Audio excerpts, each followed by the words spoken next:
She videoed it. There was some tears, but yeah, it's just a great feeling. Did you ever think this would happen? It's not that I didn't think it would happen. I was always hopeful, but I'm 29 now, so I wasn't like, oh, this is gonna happen. I was just like, I'm playing well, like maybe it's gonna happen, but I wasn't expecting anything to happen, yeah. And how has it been settling in with the squad here at the camp? It's been really good. Everyone's so welcoming. There's a lot of names to learn, a lot of directions to get around the facility and stuff. So, bit of information overload right now, but it's been really good so far. Yeah, absolutely. And I just want to change tack a little bit to talk about club football. We've seen had a lot of conversations recently about clubs struggling to support their women's teams, and you've played for clubs all over England, France, the US as well. Obviously, in the NWSL, they're able to support a lot of standalone clubs. Do you think that there's a lot of differences between the NWSL and women's football here? Do you think that maybe there could be more room for clubs to stand alone from their men's teams and have different structures to support the teams? I think that's a difficult question. I think in England, you can see the success of clubs that have the support of the men's team. I think the stuff in the media right now is when teams sort of don't have that support and like teams aren't all in. In Orlando, we have the same owners as the men's side, which is really good. They give us everything that we could need. And right now there's a lot of investment over there, just like there is over here too. But yeah, I think it can be a good thing and a bad thing. I think over here, a lot of teams share facilities, which could maybe be a little bit better. I don't know that many teams in America that share facilities with the men's team. I think all the teams have access to their own facilities, so I think in that respect it's really good in America right now. Absolutely. And just finally for me, 7 clean sheets with Orlando so far this season. You've already broken the club record for clean sheets last season, tied it already. Are you going to break it again when you go back in August? I hope so. I think we have 10 or 11 games left, so I hope I beat the record in those games. Yeah, I have a great defensive line in front of me. Like, they honestly keep me from doing a lot of work right now, so that's always good. But yeah, hopefully. Great. Congratulations again. Thank you. Tom? Yep. Hi, Anna. Nice to speak to you, and congratulations. Just wondering what you feel you've maybe improved on the most in your time with Bordeaux and now in Orlando. Like, what things do you think you've really developed in your game? I'm honestly quite a shy person. So I think going to France and then America, it's helped me adjust and like get out of my comfort zone a lot. A lot of new environments, different styles of playing, different styles of people there. So I think it's just helped me come out of my shell a little bit.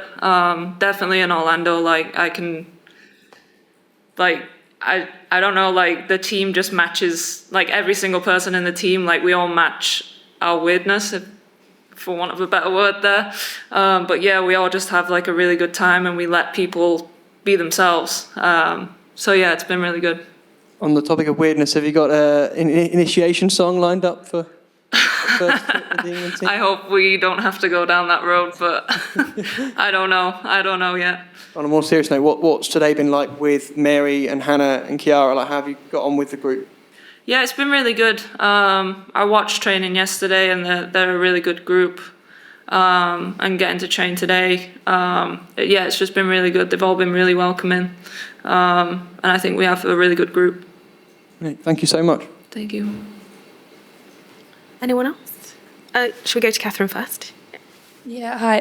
I just wanted to ask you about Mary, because obviously goalkeeping kind of seems to become hugely popular, perhaps more so than it ever has been in the women's game, and it's always been quite difficult for female goalkeepers with the scrutiny and stuff like that. But we've kind of seen maybe things change slightly, and I just kind of wondered what you think Mary's impact has been on that, but also all the other goalkeepers kind of coming through and the standards and how high they've become.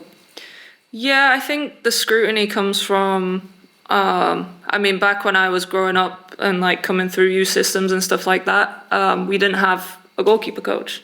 So you're trying to play this position without any real coaching. You just have like the head coach or something like that trying to coach you on something that they might not necessarily have the expertise in. But I think now, like, the girls that are coming through, they're having that coaching. So the standard of goalkeepers coming through is really good, because they're getting the specialised coaching from specialised coaches that know the position, they know everything about it. I think Mary's done a really good job of like pioneering goalkeepers. She's been outspoken about, I mean, what stands out is like the kits, like getting goalkeeper kits and getting names on the back of kits. If like people can't see it, they can't aspire to be that. So I think she's been outstanding in doing that for the women's game and women's goalkeepers. There's a question over here. Yep.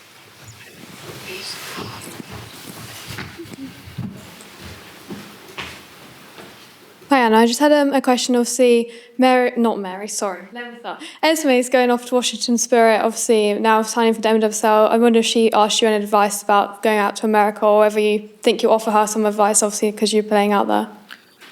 Yeah, I mean, she hasn't asked me yet. Maybe she won't, I don't know. But yeah, just go out there and enjoy it. I think the culture out there is a lot different. But yeah, just enjoy every minute and enjoy playing. It's definitely a different game over there, a lot more, like the players are all very physical, very athletic. So yeah, I think she'll get a great experience. Thank you. Is there a question behind? No. Nope. Should we do? Oh, yep. Should we go to Matt at the back? Hi, welcome. How are you finding it so far?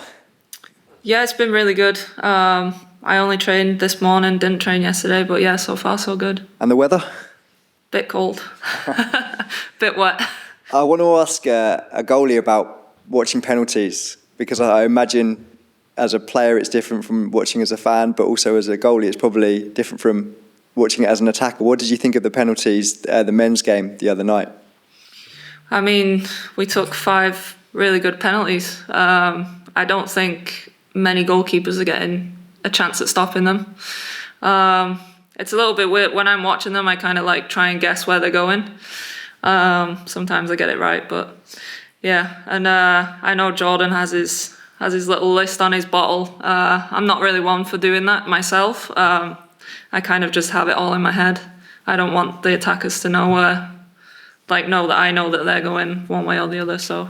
What do you think of the mind games? Because we saw a few mind games. Is that something you would do before a penalty, or is that not really your style? Yeah, I like a little bit of mind games. Not too much, but yeah, I can get on board with a bit of mind games. Yeah. How are you feeling about going to Norwich and going to Sweden? How are you feeling about those games? Pretty good. I'm actually excited. I was telling someone else. I'm excited to be back in front of the English fans. The game's changed so much since I've played here, so it'll be really fun to see that growth, number one, and like get in front of the England fans again. You mentioned the game has changed. It may seem like quite a simple question, so apologies, but in what way for you when you return to England have you noticed the biggest difference within the women's game? I think there's just a bigger fan base. I think, yeah, a lot more people are coming out to games, and I see it from afar. Like, I see, like, the Arsenal women have had, like, so much attendance at the Emirates and stuff like that, and are they having all their games, home games there next season? Did I read that? I think so. Yeah, which is, it's incredible. They're selling out a 60,000 seat stadium on a regular basis that they're having all their home games there. So, yeah, it's incredible the amount of fans that are consistently coming to the game. Is it something you'd like to be a part of perhaps in the future, later on in your career? I wouldn't rule it out. I would definitely consider, if an English team came, I would consider it seriously. Right now I'm just focused on winning the championship with Orlando and yeah, getting that done. Final one from me. You mentioned the tears on the phone. It's a huge achievement, so congratulations. Is there going to be any family members going to the East to watch the game on Friday? Yeah, I think my mum is definitely going to be there. Every time I come, well, I landed in Manchester and she wanted to come to the airport, so Yeah, my mum and my brothers and possibly my dad are coming. So yeah. Enjoy every minute. Thank you. Congratulations. Oh, so sorry, just on the other side. Hi, just to go back to your first appearance, or your first call-up, I'm just wondering, is it like a graph you can plot on your career? You know, you start and you dream of playing for England and then get to a point where you think, well, maybe it's not going to happen, and then obviously it comes. I mean, how do you describe how you saw your career in terms of that? I think when I went to France, maybe the exposure wasn't as big as if I stayed in England. But I went to France to play in the Champions League. So Bordeaux was a team that was getting the third place spot in France. So I went over there with Pedro, and like we went into the qualifying rounds for Champions League. And that was a really cool experience. But yeah, the exposure wasn't great over there.